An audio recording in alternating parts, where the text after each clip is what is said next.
할렐루야. 예, 우리 양옆에 있는 성도님들과 함께 인사 나누도록 하겠습니다. 사랑합니다. 축복합니다.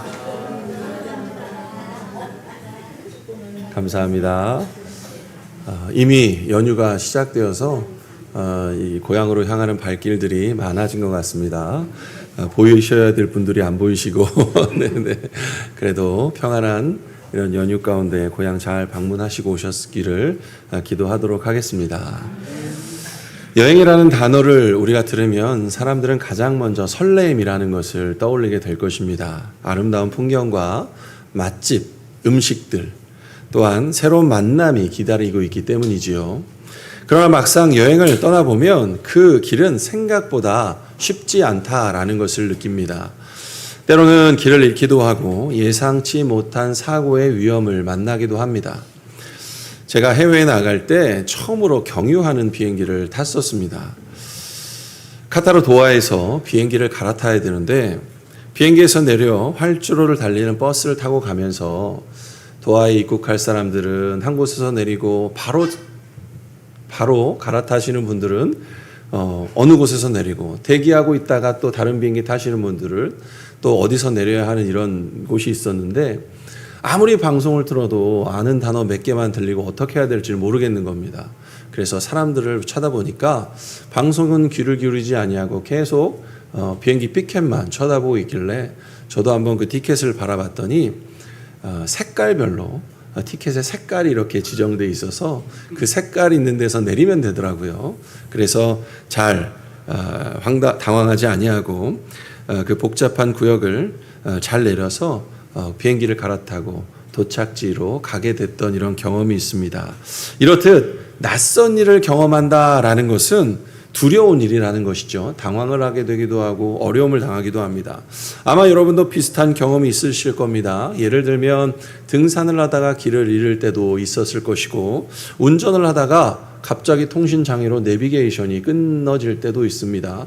그리고 통신이 아니라도 차량 안에 붙어있는 내비게이션은 가끔 이렇게 착각을 일으킬 때가 굉장히 많죠. 특별히 해외에서 길을 잃을 때 이런 경험들은 우리의 삶 속에서 자주 당하는 일들입니다. 이처럼 여행은 늘 위험과 불확실성이 있다라는 것이죠. 그러나 사실 우리의 삶도 우리의 삶의 인생도 그렇다 하다라는 것입니다. 한번 생각해 보십시오. 어린아이가 처음 걸음마를 시작할 때 그 길은 낯설고 불안정한 길일 수밖에 없습니다. 넘어질 듯 말 듯 넘어졌다 일어났다. 그 길들을 반복하게 되고 또한 청년이 사회의 첫 발을 내디딜 때 미래가 어떻게 펼쳐질지 알 수 없는 여정이 시작된다라는 것이죠. 또한 가정을 이루고 부모가 될 때 어떻게 자녀를 양육해야 할지 몰라 고민할 때도 많습니다. 노년에 들어가면서 건강 문제와 외로움이란 새로운 길을 맞이하기도 합니다. 그 모든 길은 한 번도 가본 적이 없는 길이죠. 그렇기 때문에 우리는 늘 불안할 수밖에 없습니다. 저는 아이들이 등교하는 길에 처음 혼자 가는 모습을 보면서 오늘 시편의 말씀을 항상 생각했습니다. 부모는 아이를 학교 앞까지 데려다주고 나서 잘 가고 있을까? 무슨 문제는 없을까? 무슨 위험이 없을까? 걱정을 하게 된다는 것이죠. 하지만 결국 그 아이는 혼자 길을 걸어가야만 합니다. 그때 부모가 의지하는 마음은 바로 이것일 것입니다. 하나님께서 우리 아이를 지켜주실 것이야. 사랑하는 성도 여러분, 우리의 인생길도 마찬가지입니다. 남들이 해줄 수 있는 부분도 있지만 결국 많은 길을 혼자서 걸어가야 한다라는 것입니다. 이럴 때 우리는 어디서 도움을 구합니까? 우리의 안전은 누가 보장해 줄 수 있겠냐라는 것입니다. 바로 그 순간 오늘 본문 시편 121편은 순례자들의 입술을 통하여서 이렇게 고백합니다. 나의 도움이 어디서 올까? 나의 도움은 천지를 지으신 여호와에게서로다 라고 말씀하고 있다는 것입니다. 시편 121편은 성전에 올라가는 노래, 즉 순례자들의 노래 중에 하나입니다. 예루살렘 성전을 향하여 올라가는 그 길 가운데 불렀던 찬양이라는 것이죠. 그런데 그 길은 결코 안전한 길이 아니었습니다. 우리가 생각할 때 교회 가는 길, 성전에 올라가는 길은 안전하고 평안해야 되는 거 아니야? 라고 생각할 수 있지만 성전에 올라가는 길에 강도를 만나 거의 죽게 된 자를 사마리아인이 구해 주었던 선한 사마리아인의 비유, 이 누가복음의 말씀을 우리가 알고 있듯이 그 순례의 길은 위험이 도사리고 있는 길이라는 것입니다. 뜨거운 태양, 밤의 추위, 강도의 위험성, 낯선 여정 등 모든 위험이 도사리고 있는 길이라는 것이죠. 오늘 말씀을 통해 인생의 여정 속에 함께 하시는 하나님을 발견하시고 그분의 도우심으로 다시 인생을 붙잡고 나아가시는 우리 모두 되시기를 간절히 바랍니다. 오늘 말씀을 보시면 먼저 시인은 산을 바라보며 질문합니다. 그런데 산이라는 곳은 두 가지의 모습을 가지고 있다는 것이죠. 즉 산은 웅장하고 든든해 보이지만 동시에 두려움의 대상입니다. 산 위에는 성전이 있습니다.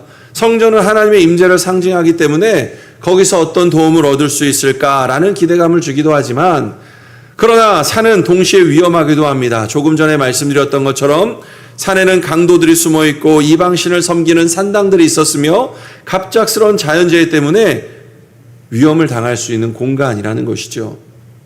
그런데 성도 여러분, 우리들의 삶에도 산이 있습니다. 어떤 때는 그것이 우리의 힘과 소망을 주기도 하지만 동시에 불안의 근원이 되기도 한다는 것이죠. 가정은 우리에게 큰 안식처입니다. 하지만 동시에 갈등과 눈물의 원인이 되기도 하고 직장은 생계의 터전이지만 동시에 불안과 스트레스를 받는 공간이 될 수도 있습니다. 자녀는 너무나 큰 우리들의 기쁨입니다. 그렇지만 동시에 염려와 눈물의 제목이 되기도 하다라는 것이죠. 누군가는 재산이라는 산을 붙들고 갑니다. 누군가는 권력이가 또한 인맥이라는 산을 바라보면서 세상을 살아갑니다. 또 누군가는 건강과 경험이라는 산을 붙잡으려 한다라는 것이죠. 그러나 그 모든 산은 우리를 끝까지 지켜줄 수 없다라는 것을 우리는 경험을 통해 알고 있습니다. 오히려 위기의 순간에 우리를 더 불안하게도 만들다라는 것이죠. 그래서 오늘 말씀 가운데 이렇게 묻습니다. 나의 도움이 어디서 올까? 이것은 단순한 질문이 아닙니다.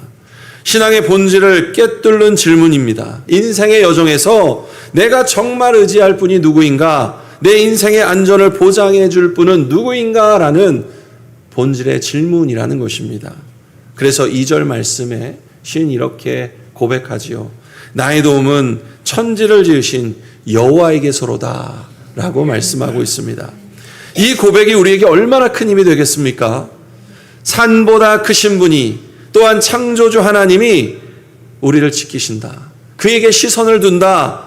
불안은 줄어들고 마음은 담대해질 수밖에 없다라는 것이죠. 하나님은 단순히 우리의 사건의 관찰자가 아니시기 때문입니다.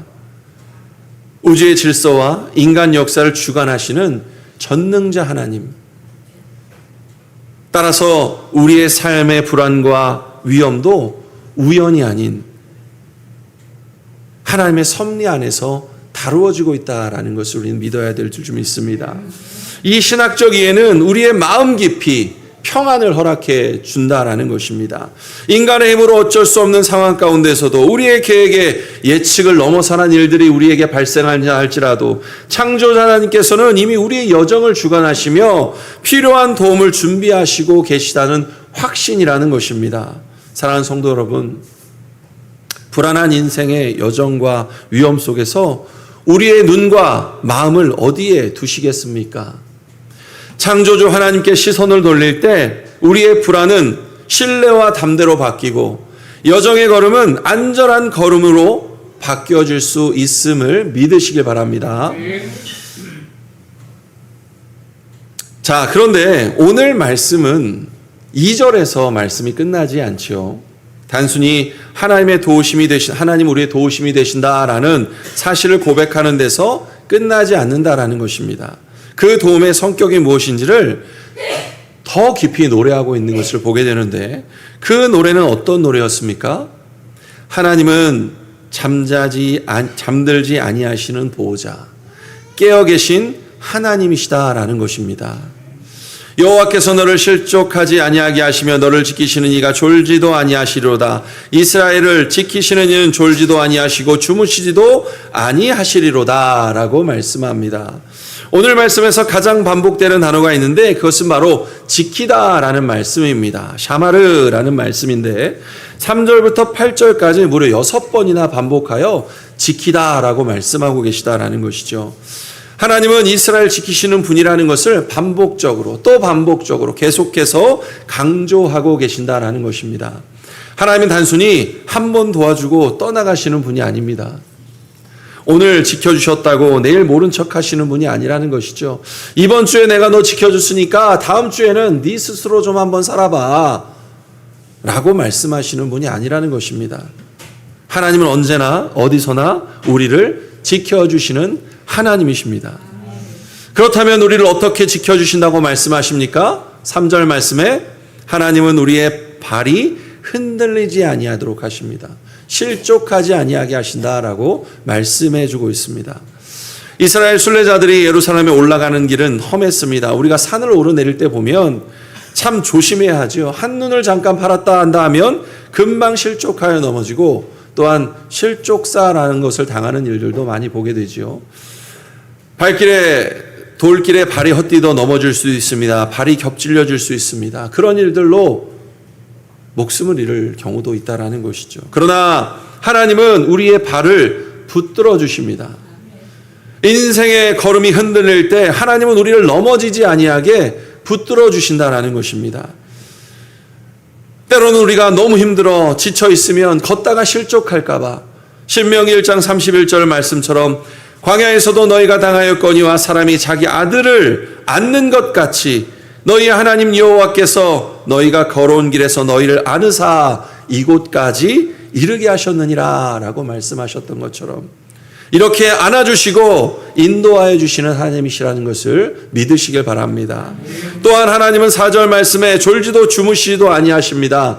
제가 예전에 어렸을 때 여름방학이면은 외갓집에 이렇게 자주 놀러 가곤 했었는데 그런데 시골을 가보면 이제 요즘은 다 신식이 되었지만 예전 같은 경우에는 퍼셋식 화장실이 있었고 또한 돼지우리가 바로 옆에 있어서 파리가 왜 이렇게 많았는지 모릅니다. 그래서 파리가 자꾸 달라붙어서 간지럽게도 하고 또 어린 마음에 파리가 많으니까 되게 무서웠던 걸로 기억합니다. 그래서 잠을 자지 못하고 있는데 외할아버지가 제 옆에서 잠을 자지 못할까 봐 밤을 새워가면서 그 파리들을 쫓아주시고 잡아주시는 것입니다. 그 덕분에 잠을 잘 잘 수 있었던 기억이 있습니다. 물론 탁탁 파리채로 파리를 잡는 소리 때문에 가끔가다 이렇게 깨고 무슨 일이 있나 두리번거리지만 그때마다 걱정하지 말고 잠을 자라. 할아버지가 파리를 잘 잡아줄게 라고 하시는 말씀에 걱정 없이 편안한 잠자리 들었던 것을 기억하게 됩니다. 그런데 사람은 잠이 필요하다라는 것이죠. 부모가 자녀를 아무리 사랑해도 몇 날 며칠 평생을 밤을 새워서 지켜줄 수는 없는 것입니다. 그러나 하나님은 졸지도 아니하시고 주무시도 아니하시며 우리를 지켜주신다라고 말씀하시죠. 언제나 깨어 계신 하나님은 24시간 우리를 살피시는 하나님이시다라는 것입니다. 그리고 그 지키심은 우리에게 참 평안을 주시는데 시편 127편 2절 말씀에 여호와께서 그를 사랑하신 자에게 잠을 주시는도다 라고 말씀하시는 것처럼 성도 여러분, 이렇듯 우리가 평안히 잠들 수 있는 이유는 바로 하나님이 우리를 졸지도 아니하시고 주무시도 아니하시고 지키시고 계시기 때문이라는 것입니다. 또한 시편 3편 5절 6절 보시면 내가 누워 자고 깨었으니 여호와께서 나를 붙드심이로다. 천만인이 나를 에워싼다 할지라도 나는 두려워하지 아니하리로다 라고 말씀하는 것처럼 우리가 위험을 지나갈 때에도 알지 못하는 사고 가운데 보호를 받을 때에도 모두 잠들지 아니하시는 하나님의 은혜가 우리에게 있다 하심을 믿으시기를 간절히 바랍니다. 그런데 하나님의 지키심은 단순히 잠들지 하신다는 차원을 넘어섭니다. 그것은 우리의 삶 전체를 아우르시는 전인격적이고 총체적인 지키심이다라는 것이죠. 그래서 오늘 5절 6절 말씀해 보시면 여호와는 너를 지키시는 이시라. 여호와께서 내 오른쪽에 내 그늘이 되시나니 낮에 해가 너를 상하지 아니하게 하며 밤의 달도 너를 해치지 아니하리로다 라고 말씀하십니다. 이 말씀은 단순히 자연의 위험을 넘어 모든 영역을 지키신다라는 의미입니다. 낮과 밤은 시간 전체를 의미하는 것이고 해와 달은 삶 전반을 상징하는 것입니다. 하나님은 부분적인 보호자가 아니라 삶 전체를 지키시는 분이라는 것입니다. 하나님은 홀로 전 우주를 관리하시고 또한 우리의 모든 순간을 지키시는 분이십니다. 성도 여러분, 이 사실을 믿는다면 두려움 속에서도 우리는 평안을 얻을 수 있습니다. 왜냐하면 우리의 삶에는 낮과 밤, 예상치 못한 위험과 시련이 있기 때문이지요. 낮에는 직장, 학교, 가정의 스트레스, 또한 경쟁, 유혹들이 우리에게 있습니다. 또한 밤에는 외로움과 불안, 건강 문제, 악한 생각이 우리를 괴롭히기도 하기 때문입니다. 그런데 하나님은 졸지도 아니하시고 주무시지도 아니하시며 우리의 모든 출입을 지키신다라고 말씀하십니다. 나의 일상을 지키십니다. 그 모든 것을 하나님이 덮고 계시기 때문입니다. 그리고 그 지키심은 지금부터 영원까지 이어지신다라고 말씀하고 계십니다. 모든 환난, 경제적인 어려움도, 건강의 문제도, 관계의 문제도, 신앙의 위기도 하나님은 모든 환난 속에서 우리를 붙들어 주십니다. 하나님은 단순히 몸만 지키시는 것이 아니라 우리의 영혼, 존재의 깊은 것까지 지켜주시며 외로움과 죄책감, 두려움까지도 돌보아 주신다라는 것입니다. 그리고 지금부터 영원까지 하나님은 일시적으로만 지켜주시는 분이 아니라 영원까지 죽음을 넘어 천국에 이를 때까지 지켜주심을 믿으시길 바랍니다. 저는 임종을 맞는 성도들의 손을 붙잡고 기도할 때 이 말씀의 실체를 자주 목격합니다. 의학적으로 더 이상 손을 쓸 수 없는 상황이지만 그 성도들의 얼굴에는 평안이 있습니다. 왜이겠습니까? 지금부터 영원까지 지키시는 하나님을 신뢰하고 있기 때문이라는 것입니다. 그의 출입을 지키신다라는 말은 우리의 삶의 모든 순간, 시작과 끝, 나감과 들어옴, 곧 인생 전체를 지키시는 것이기 때문이죠. 성도 여러분, 우리의 인생의 마지막 길은 어디입니까? 결국 죽음이라는 강을 건너야 한다라는 것이죠. 그러나 하나님은 그 순간에도 우리를 붙들어 주십니다. 더 나아가 영원한 천국, 그 영광 가운데서 우리를 맞아주시고 우리를 붙들어 주십니다. 이것이 바로 시편 121편이 우리에게 주는 클라이막스라는 것입니다. 사랑하는 성도 여러분, 우리의 모든 인생에 이라는 여정을 우리는 걷고 있습니다. 그 길이 늘 평탄하지만은 않다라는 것이죠. 때로는 험하고, 때로는 외롭고, 때로는 예상치 못한 어려움이 찾아옵니다. 그러나 오늘 본문 시편 121편은 분명히 말씀하십니다. 여호와께서 너를 지키시리로다. 지금부터 영원까지 지키시리로다. 아멘. 아멘.